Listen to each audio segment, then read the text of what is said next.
আপনারা যদি দেখেন আজকে শিক্ষা বোর্ডের যারা প্রতিনিধি ছিলেন তাদের মন্ত্রণালয়ে একটি তারা বলছে তাদের নির্ধারিত সভা ছিল, তারা 3টার সময় এসেছেন।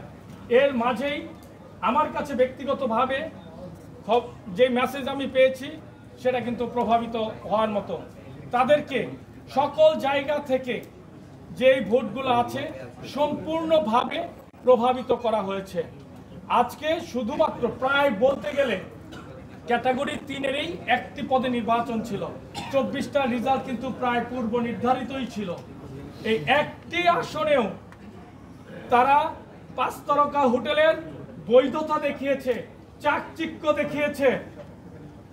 নির্বাচনের ক্ষেত্রে তারা সম্পূর্ণ প্রভাবিত করেছে। আমি বারবার বলছি, আমি সাবেক ক্রিকেটার, আমি দীর্ঘদিনের সংগঠক, আমার লিস্টে কোনোদিন কোনো প্রকার অসততা নাই।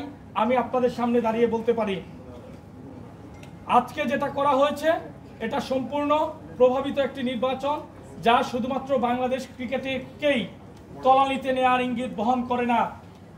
বাংলাদেশের ক্রিকেট বোর্ডের মতো একটি প্রতিষ্ঠানে যদি এ ধরনের নির্বাচন হয়, প্রভাবিত নির্বাচন হয়, আমি মনে করি এটা আগামীর গণতন্ত্রের জন্যে অশনি সংকেত।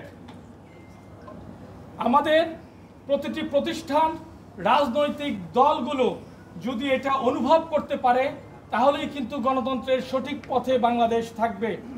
আপনাদের কাছে অনুরোধ করছি, বাংলাদেশ ক্রিকেট বোর্ড যে জায়গায় পৌঁছেছে, যাদের হাতে বাংলাদেশ ক্রিকেট বোর্ডের দায়িত্ব যাচ্ছে, তারা আপনারা সহজেই অনুধাবন করতে পারবেন বাংলাদেশ ক্রিকেটের অবস্থান কোথায়। তারা সব কিছু নিশ্চিহ্ন করে দিতে চাচ্ছে, তারা কাউকে বিরোধী মতের কাউকেই তারা রাখতে চাচ্ছে না। আজকে এই নির্বাচন এতেই প্রতীয়মান হয়। ধন্যবাদ সবাইকে।